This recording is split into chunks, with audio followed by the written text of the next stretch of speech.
without further ado, I'm going to introduce you to Liz. I call her Liz for short. So Please Liz, do, otherwise I think I'm in trouble. okay, Lizzie. Okay. So well, Liz is an experienced HR leader. All right. So she has. I went through her LinkedIn and I found really interesting because I can relate a lot to the airlines and aviation industry as well. So and also in the finance sector. So I think our career history is quite similar, except different organizations. Yes. Yeah, you can take a look at mine. Anyway, yeah, so certainly, so with this global footprint of NMG, so certainly she brings with her lots and lots of tips, you know, and insights in terms of, you know, how the HR strategy is being implemented, how do you manage talent on a local, regional, and global basis, talking about hiring, and I think more specifically, when I was discussing with Liz, can you share with us more tips on what we can do when the interviewer is either older than us or younger than us? What are some of the things that we can do to help ourselves, right? And get the job. I think that's the ultimate thing, or stay in the job. So I'm going to pass over the floor to Liz on why diversity matters, because there's going to be a lot of opportunities that we shouldn't be missing out on.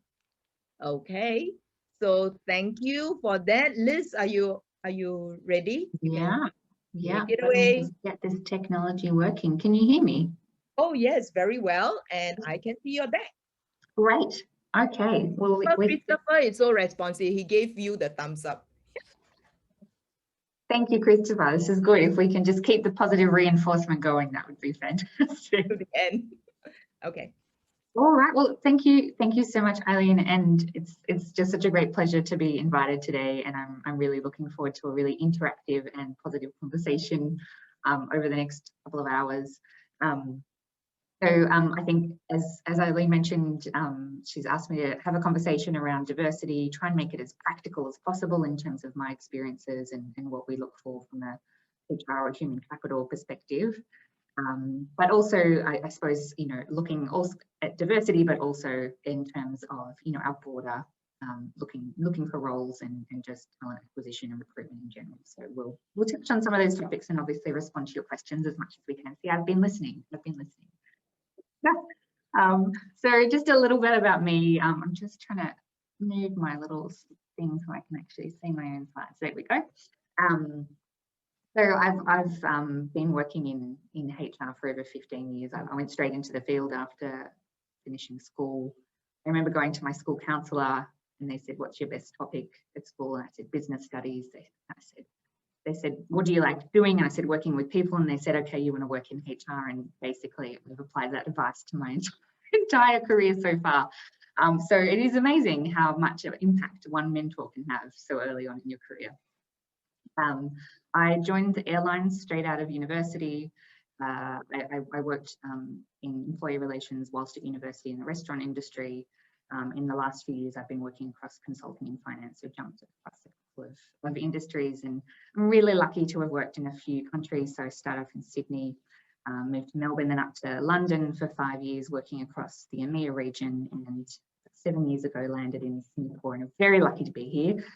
Eileen pointed out that it's very important to talk about food in Asia, which I, learned very quickly after arriving here. So I put my food just down there, which is obviously laksa. And just after having kids, I have to have a little less laksa than I would. My weakness. That's my weakness. You know that. It's very yummy.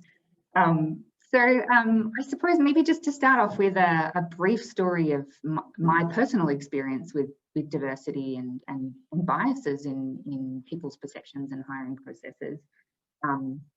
I found that in my career so far, and particularly in the early years, I've experienced no biases or discrimination that I was aware of whatsoever. And if it happened, it was completely invisible to me. And I did notice a really big shift after having children, however. So, I'm sure like a lot of people on this call, my first child took some time off during my maternity leave. I was really excited to have been offered a promotion. So when I came back to work, I was basically provided with a role that I'd been looking forward to for quite some time. And I was really excited. I was kind of championing female equality. I was getting a promotion whilst on maternity leave, coming back with a young child into a new job. Isn't that awesome? And for reasons outside of my control, the company then restructured literally on my first day back. And within 2 months, I had to step back into my initial position, which was fine. But what I found really interesting was the commentary when people found out that kind of been promoted and then moved back again was, oh, that's probably best for your family, isn't it? That's a really good outcome because you get to spend some more time with your kids. And that came up from the HR community as well. And I was really disappointed that the perception was that I, as a mother, wasn't able to juggle that. Whereas on the other side, I see my husband have a couple of weeks off, go back to work, and expected to just contribute as much as, if not more than he did before. And we're a reasonably equal family. He does just as much as I do, and that was quite a surprise. So having those personal experiences with diversity, I can very much empathize with some challenges that we all experience in work and outside of work. And I think it's really on all of us to try and battle those and confront those biases when we come across them. So enough about me, let's get into it. I do have a few quick questions about the group here. Let's see if I can get this slide going. Here we go. So we've kind of touched on some of this already, but I would love to just hear from you explicitly. I think we've got a poll going in the Zoom call. Yes, definitely. Yep. So I'd love to, this helps me get a bit of a gauge around how people are feeling on the call. So you feel like you've been biased against in an interview process? No, not at all. Yes, I was too experienced or too old.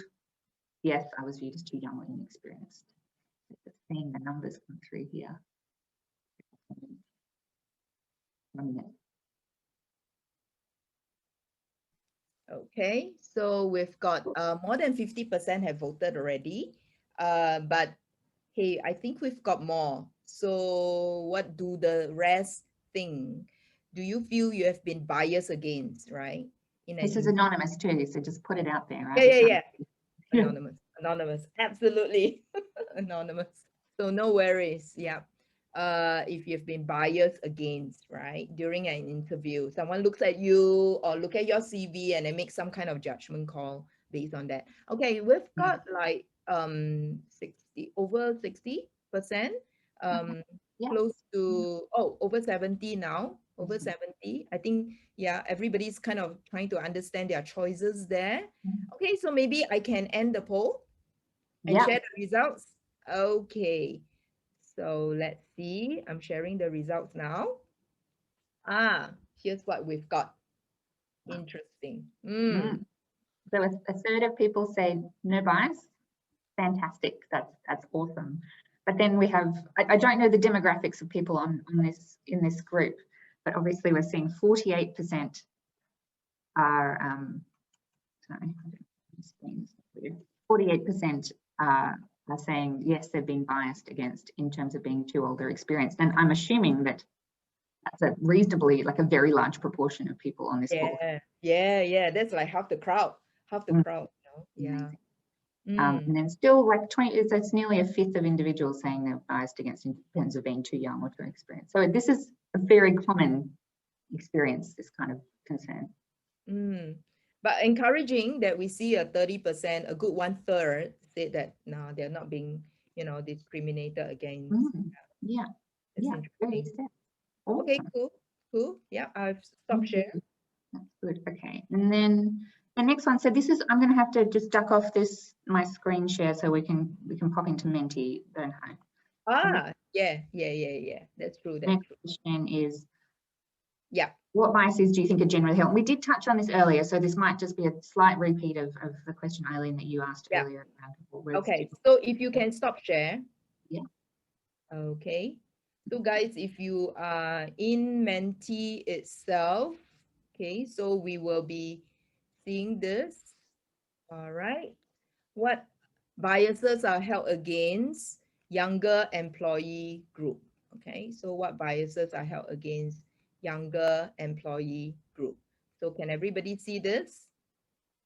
You should be able to see. So type your answers in there so that we can see. Yep. So, yep. What biases are held against younger employee age group? Okay. So what do you think? What are we biased against when we see someone younger, right? What is the first thing that comes to mind? Yeah, very nice. Okay, cool. So what else? Seems like experience is a common one. I think, I think the strawberry generation has grown. The millennials, the Gen Ys. The Gen Ys, I think they are now being superseded by the younger generation, Gen Z, as well as Alpha generation coming in. Unreliable, playful, know it all. That's true. I think that's the common phrase that we hear. Okay, spoiled. Spoiled as well. I think you've got things like gaming generation, especially the alpha generation coming in. Everything is about games, right? And yeah, they establish social connections through games as well. Yeah, so social connections, they could also ship two people together. Okay, so that's the word, right? Ship, relationship. You match people together because they met in a gaming environment. Wow. Okay, I think we get the drift here, Liz. Yeah, wow, great. Okay, Plenty of material. I know. Do you want me to go to the next one? Yes, please. Okay, cool. So guys, I'm gonna just move to the next question, which is same type of question, except the target audience is against the older employee age group. So what would you say? The older employee age group. So getting, okay, older employees. So when you see someone older, what bias do you have? Yeah. So slow, inflexible, stubborn, rigid. Yeah. Okay. And outdated and slow. Wow. Okay. Experience, maybe too much experience.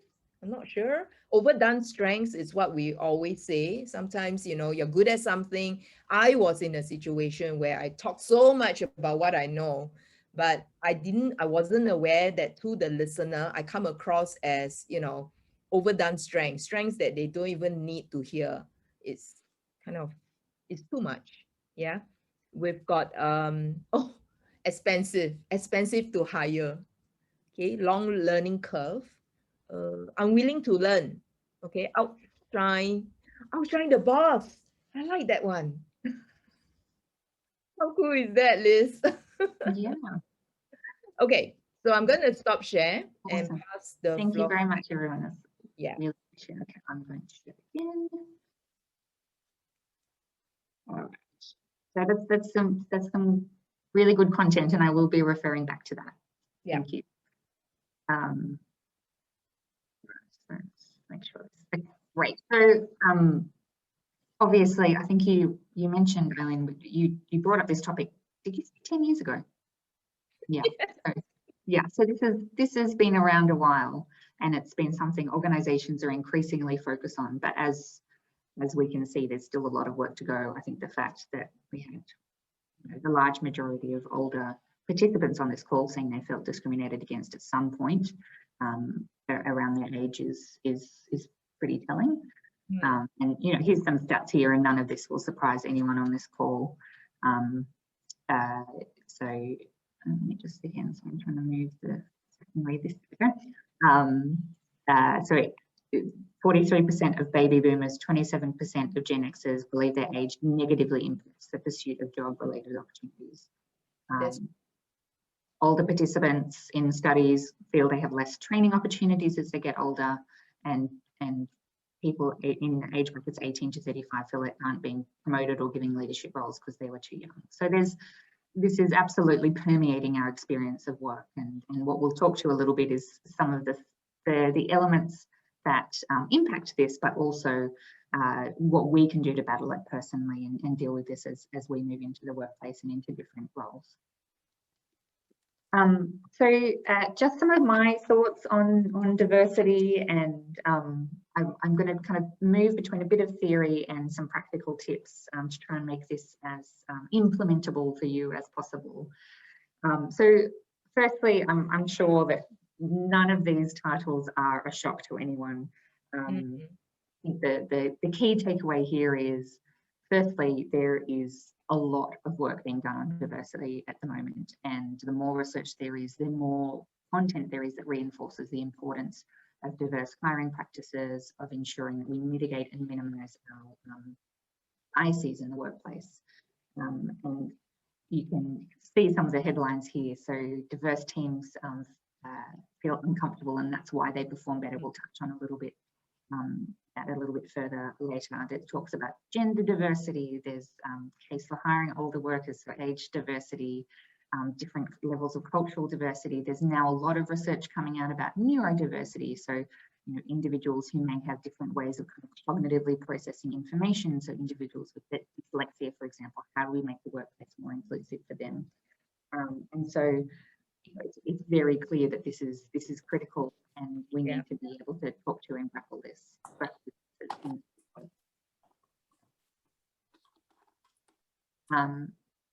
So it's very important, but as humans, we are set up not to naturally support diverse ways of working. We do have this concept of unconscious bias, which I'm sure a lot of us will be familiar here, which permeates how we make decisions and how we behave. And we've got two examples here. On the left-hand side here, we have the red and the yellow and the red and the blue. And our brains take shortcuts and make assumptions about what's happening. And actually, the red color under each of these is the same, but our brain tells us that they are different. So there's a bias here. There's a shortcut in our brain that tells us wrong information. And that's the same here on the right. We have the male and the female. Because of the background, our brain is telling us this male figure is larger when it is not. So there are a whole bunch of biases, processing shortcuts our brain takes to give us information, to help us be really efficient. But what that ends up doing is in some instances being ineffective in making really good decisions.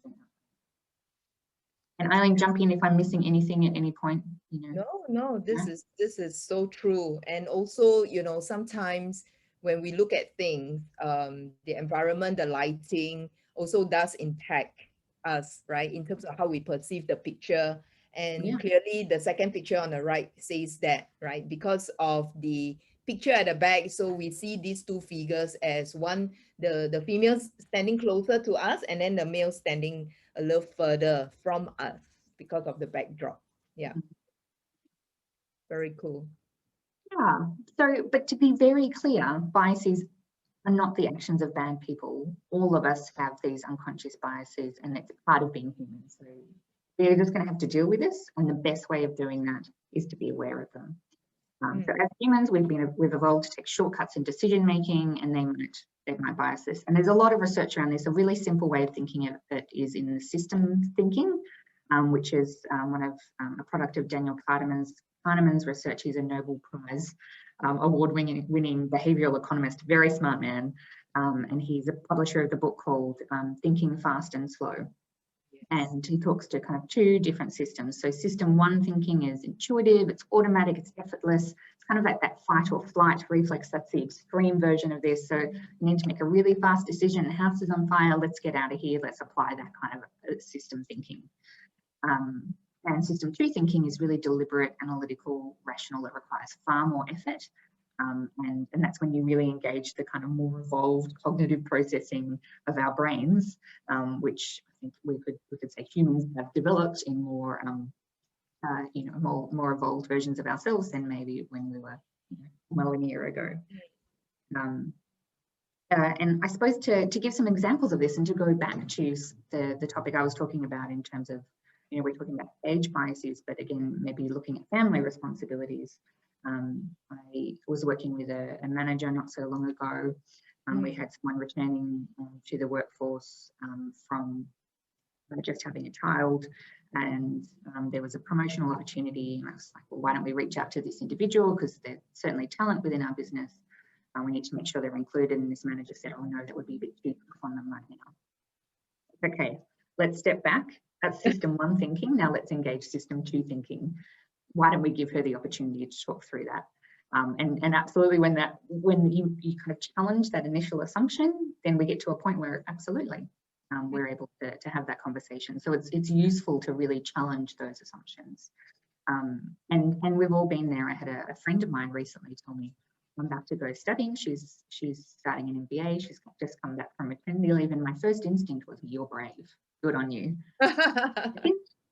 I have to challenge my own biases here. She's certainly brave, but Yeah. she can do it. And for me to assume that would be more challenging is possibly inappropriate. And it was good for me to challenge myself in that. Yeah. So, you know, just in talking to these basics, it's important we're aware of these biases because it does influence how we view and engage with other people. It affects our perceptions of ourselves and our own actions and decisions. And as an applicant for roles, it's useful for you to be aware of your biases to mitigate any confidence blockers you might have or inhibitions you might have in applying for a role that's right for you. And there are, again, so many examples of this happening. A typical one is, I think there's some statistics out there. I'm going to mix up the numbers, but you know, women typically want to be overqualified for a role they're applying for. Men are more comfortable being underqualified. They've got a lot more confidence. Again, this is a massive stereotype, and there's obviously variability. But as a female, we need to be really clear. Am I underplaying myself here? Should I just go for it? Yeah, I think the stats is about 70%, right? I mean, Yeah. For men, between 60 to 70%, if they think that they can meet the criteria of the job, they'll just gun for it. Whereas, you know, the gender difference is the female will say, no, I think 100% is where I need to hit, or 90 to 100 for that matter. And then they also frown on their own kind.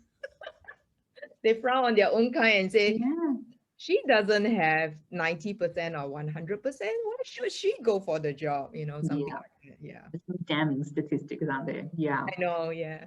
And I think the other element about this is when you're, you know, if you're applying for a company and you look at the team of people you want to join, and if they don't look like you know, this concept you were talking before, Eileen, about familiarity, suddenly you don't feel as familiar, you don't feel as comfortable, your bias is kicking in, you're thinking, oh, maybe this isn't right for me. But engage that systems 2 thinking, which is, why is this not right for me? Is it just because they don't look the same as me, they're the same age, the same race, the same background? Challenge those, because it might be that you're exactly the person that they're looking for, because they need more variety and they need more diversity in there. Yeah. I mean, you know, I've been wrong many times when you see, you know, because when I was coaching so many different professionals, and then when you look at their name, you kind of make some assumptions based on their name. And it is not only when I get onto the phone call with them, either on Zoom or mobile phone, then only then do I realize that, wait, hang on, the accent sounds different. And therefore, straight away, I have to put my cognitive bias aside and say, forget about the name. This is an individual that I'm talking about. I mean, talking to, right? And then you start forming your own perception, new perception. But you need to be very deliberate. Absolutely. Yeah. And this is, sorry, there's a lot of words on this slide, but again, just to see this, how this plays out. And has everyone heard of that story about, there's this kind of, this quiz that people use to detect bias, and they say a man and his son were in a car accident. Hear this one? It's okay. You can assume no, or treat it as a refresher. Okay, well, let's get some comments, and I'll make it interactive again. Let's get some comments in the comment box. So, a man and his son, they're in a car accident. The man passes away. The son gets rushed to hospital. And the doctor comes in and goes, oh my goodness, my son has been injured. How does that happen? How does that happen? Okay, so can we have some guesses in the chat?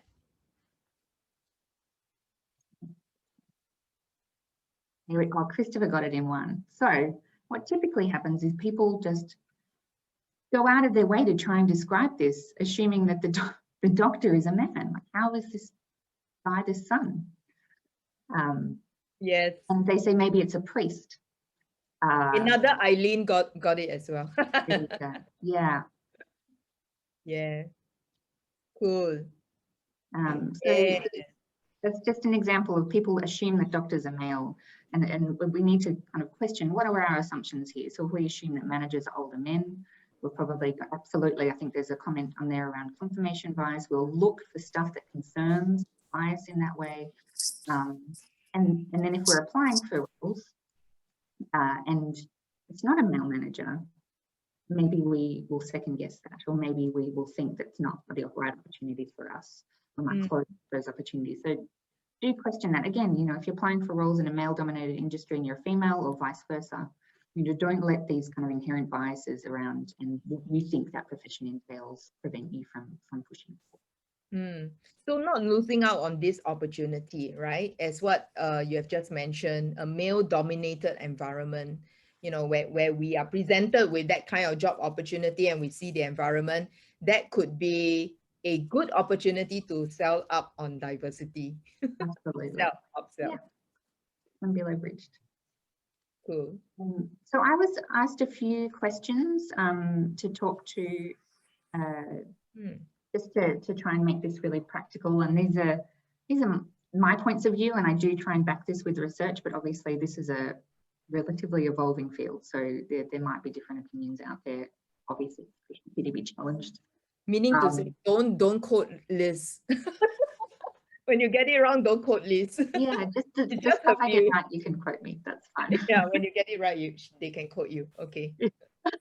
So one of the assumptions is, one of the questions was, wouldn't a diverse workforce create conflicts and slow business down? Yeah. My question to that is, hang on a second, is fast business the best business? Is that is the assumption that really fast decision making is going to be the best decision making? And when we kind of think back around systems 1, systems 2, we can say, well, actually, no, faster decisions are not necessarily the best decisions. And in fact, studies have shown that when you have diverse teams, it feels harder, but better decisions are made because it is harder. There's a lot of challenging assumptions, different points of view, which and ends up eliciting a better outcome in the end. And so here's a quote from an article. It's on Harvard Business Review. So we do have this familiarity kind of bias around working with people like us. It's much easier to talk to people who have our background, our accent, who look like us, who have parents similar to ours. And this is one of the concepts is this fluency heuristic. But actually, when you throw teams together that are more diverse, they have better outcomes, even though the conversation might be a bit less. Countless examples of this in my career. Most recently, one of the management teams I work with, we decided to pull in our younger aspiring talents, so our future leaders, into ongoing managerial discussions on a regular basis, thinking that it would be advantageous for those individuals. But what we actually found was their presence in the business, because they were different, they had different backgrounds, they were probably slightly younger, they just challenged. I'm not saying they came up with better ideas, but because of their presence, because of the questions they asked, because of their insights, a different dialogue suddenly occurred. And I think the concepts that came out of those meetings were more ambitious, were more far-reaching and more impactful. That was a really positive experience for us. Yeah, and also I think it takes a very skillful manager to be able to handle that level of diversity without being biased or cognitively biased, right? So yes, how can we do that, right? Because and you need to move systems to thinking all the time, be really consciously making decisions. And then this question around, is there an ideal profile people are looking for, hiring managers are looking for a fixed ratio to adopt? I think that's, if some companies do look for ratios, but I think that alone is a very simplistic and probably unnuanced assumption around how hiring decisions are made. So I think firstly, we can assume that every business is different, will have different priorities, different backgrounds. And most organizations these days are working towards an environment where inclusivity, diversity, people from different backgrounds, that's the status quo. That's what most organizations do. I do think quotas and ratios are still quite rare. So meeting a particular quota at 50% female or 50% racial diversity at a particular level is still rare. It is important to research the cultural norms of what organisation you're applying for, because that, I think, still plays a really large part in. So I'm going to just jump in, probably kind of move more out of diversity and into more hiring practices. Eileen, are you comfortable with that? We'll just move forward. More than. Let's go, man. Awesome. All right. So there's a question. I mean, Ed made a comment. He said, imagine a 70-year-old cabin crew. A lot of organizations do have 70-year-old cabin crew. I know. And I was going to say that as long as they are not blocking the aisle, number one. Number two, you know, with modern day cosmetics, hopefully 70-year-olds still look like 40 or 30. I think, hey, you don't know. There's some, you know, yeah, the cosmetic industry is really booming, and Korean market is really taking the lead here. So, hey guys, there could be potential. You never know. From a client perspective as well, like I think if I were to stereotype, there's a lot of kind of more American organizations. American airlines have, not American airlines, but airlines from America have the older employees. And actually, you know, when you're talking to older customers of these airlines, which there are quite a few, sometimes they appreciate talking to someone like themselves. Yeah. So you've got to think about the client and the customer that you're working with, and ensuring that you're kind of matching the diversity of your client. Yeah. Yeah. So I suppose some tips on the hiring process and battling these stereotypes. I'm going to refer back to all of these comments we made at the beginning. So on the left-hand side here, I've got this kind of this sign around. This is the this perception around the older workforce being more rigid, barriers, resistance to change. Very much a perception and not the reality in the large majority of instances. So if you're in that position and you feel like you could be biased against because of that background, do reinforce these key things of lifelong learning and curiosity. I think this is critical, because this is something that organizations are really looking for. Stuff is changing all of the time. 1 year is not the same as the next. And as an older generation, like, you've experienced more change than anyone else that could come to the table, and you've evolved with that. So talk to how you've evolved, talk to how you keep up to date, how you've learned, how you're still curious. Reinforce that as much as you can, because that will help challenge some of these stereotypes that the interviewers might have in relation to you. And then really enhance the positive stereotypes that come along with it in terms of bringing people together, in terms of the contribution you can bring to the table, the stability that you might bring. I think, you know, one of the stereotypes is, you know, kind of more talking, less listening. I would say that's fine. Talk, share your experiences, be really, and your knowledge, because that is critical for organizations. But just balance that with questions, curiosity, learning, and in that interview process, I think that should play out really well. Right. On the other side of the coin, for younger applicants, words there, because there's, again, you know, some of the words that came out was pampered, job hoppers, unreliable, you know, so this kind of concept of being flighty. Love it. Yeah. So if you have like personal interest in joining a firm, that's great, but really try and link that as much as possible to your employer's goals. What does your potential employer want to achieve? How do you link that to what you want to achieve, and really make sure that you can reinforce to the recruiter that you have the same goals in mind? An example, you know, after working, and it was nearly 10 years in the airline industry, a lot of interviews I was involved in, the applicants would be saying, I just love travel. I love travel so much. And it's like, well, we're trying to give you a job. We're not giving you a holiday. And so you, which is great. You want people to be passionate about the travel industry, but you also want them to be passionate about delivering for the business. So try and link, you know, what do you want to do if you're in a customer service role? What does that look like? If you're in a commercial role, what's the goals of the organization? So link your passionate kind of with a particular topic to where the business is as well. Do you, I'm just curious, Liz, do you hire, you know, crew and all that? Because I know you had a extended stint with Qantas and Jet as well. Yeah. Yeah, I did previously, yeah.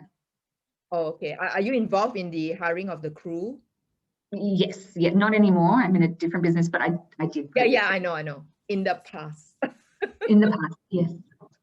Yeah, and I really like your comment when you talk about, why do you want to join Qantas, for example? And then the responses could be, well, because I like travel. What they could have done is say that, but don't stop there, right? I like travel because then I'll be able to, converse with the passengers, make them excited about, everything, right? About where their destination is, and then the help desk person can also go take a mile further and say that, well, I travel a lot as well. So I know what it is like, to have your booking all mixed up. So don't worry, I'm here to help you. Put yourself in their shoes, empathy and all that. I think, that's probably one takeaway that we can, glean from your suggestion. Yeah, absolutely. And I think there's something to be said as well for, I travel a lot, so I know different cultures. So I can be on an aircraft and help someone from Korea as equally as I can from New Zealand. Nice one. Oh yeah, that's true. I speak Korean or something like that. I mean, I don't. I'm just saying you can always say that. I watch enough K-drama to know a few words. Yeah. Yes. Yes, just I suppose absolutely linking it to what the business wants to achieve. Yes. Yeah.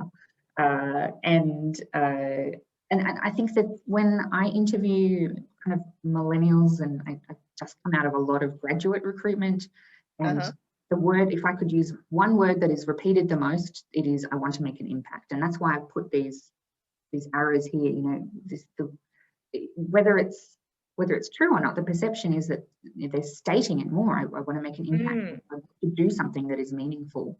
So again, let's use that passion and apply that to the business and reinforce that, whether it's a stereotype or not, reinforce that through the recruitment process and the interview. Right. Create an impact. Yeah. Didn't we hear that all too often, right? This is one of the common replies. But same thing again, qualify. So qualify your statements. Yeah. Nice.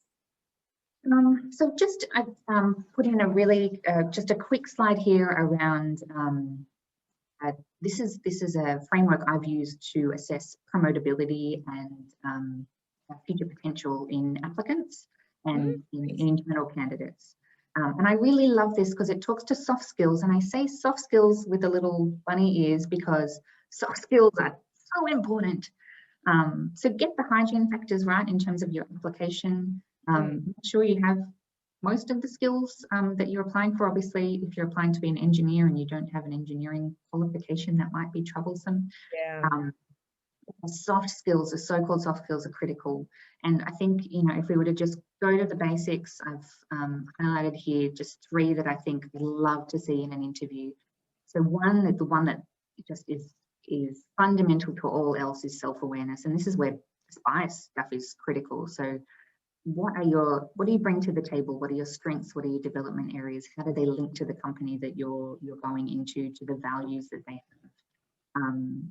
Even, and I'll touch on honesty later, even if self-awareness is to gaps that you want to bridge, that's fine, because it's pretty impossible to improve if you don't know where you need to improve. So having self-awareness is a promotability element. Secondly, I'm going to go to judgment here. So you might not have all the answers when you move into a new role. You might be making a career change and still learning the ropes, but I call it the risk radar, having this little bit of a radar around where do I need to engage that systems 2 thinking, question a little, maybe seek a bit of advice, rather than maybe, following exactly what I was told to do. People who just question that little and recognize where there should be a question mark or a change in approach, that's so phenomenal in terms of employees really shining in an organization. And obviously, that leads to initiative. So having a really goal-focused mindset, looking at what's the outcome we want to achieve, how are we going to get there. So these are 3 things that really stand out to me in a recruitment process. I like the wheel. That's cool. Love the wheel. And there's a reference there. It's a consultancy firm called YSC came up with that. Their websites and the links at the end. Oh yes. Yeah. I'm very familiar with that. Yeah. So, and then just a few more tips about the recruitment process. Remember, there are a lot of robots these days analyzing your jobs that you submit. So make sure you put in all the keywords. So if the job ad says Keywords. X, Keywords. pop these words. I often like it when I see at the top of an application, like a brief summary of the candidate. Yeah. And try and be really explicit about the jobs, the kind of characteristics they're looking for in a candidate, and pop those in there. You know, don't be misleading, don't lie, but it's something to emphasize if you have those particular characteristics. And try and go beyond I'm a team player, because everyone says that. So how do you differentiate?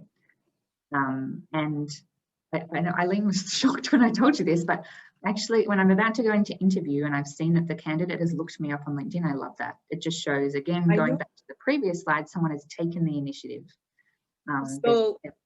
Yeah, so I do want to re-emphasize what Liz just said. She belongs to the category of HR who love it when the candidate actually search her out in LinkedIn, reads her profile, and then send a connection request. I know not all HR are like that. I remember being in an interview. At the end of the interview, I actually asked, right, the chief HR officer, I said, so can we connect on LinkedIn? She looked at me and she said, no. And at that point, I was hoping that the entire floor just swallow me because I was so embarrassed. But actually, I gotten used to that. I mean, those were the days where, you know, LinkedIn was just coming on. And she said, but later on, she explained herself. She said that I've got a profile there, but I don't make myself, you know, public. So I was thinking, then why have a profile? Anyway, that's besides the point.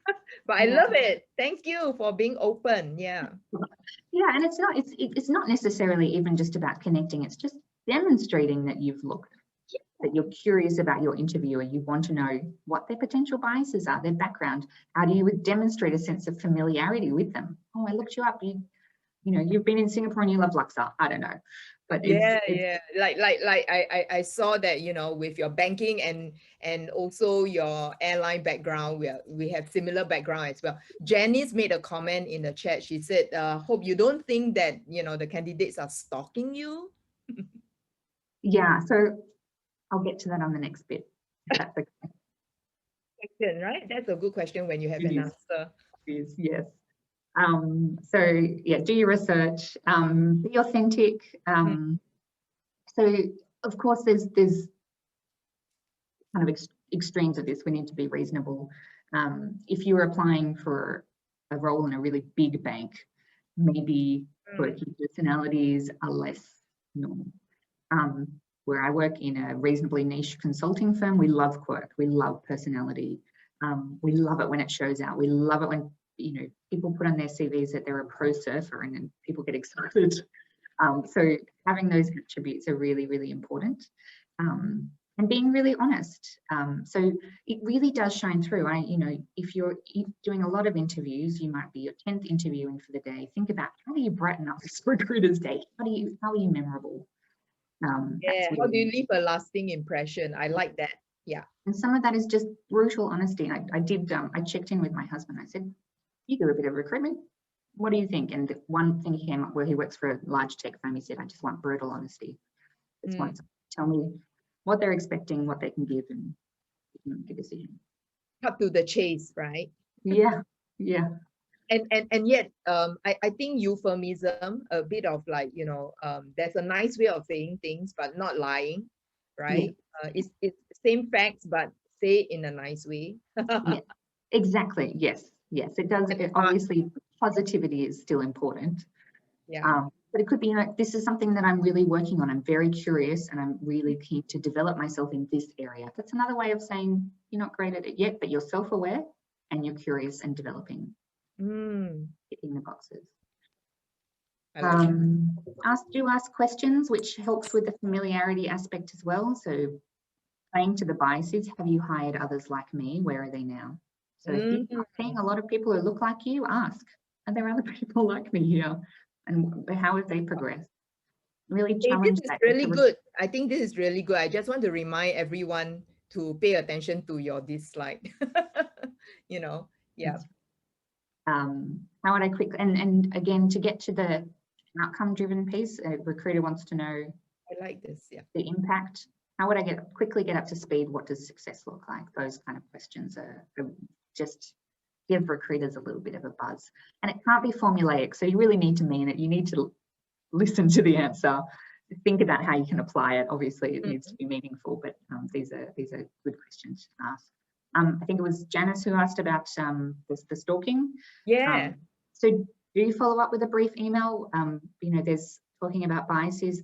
Recency bias is a thing. You know, people will tend to remember the person they interviewed the most recent. If you were in the morning and there were 10 after you, a brief email afterwards is a great thing to just keep top of mind.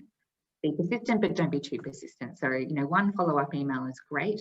Multiple follow-up emails might get a little bit challenging. So then there's this question about, can they read the room? Do you know, like, you know, we've told you we'll get back to you in 2 weeks. It's been 2 days.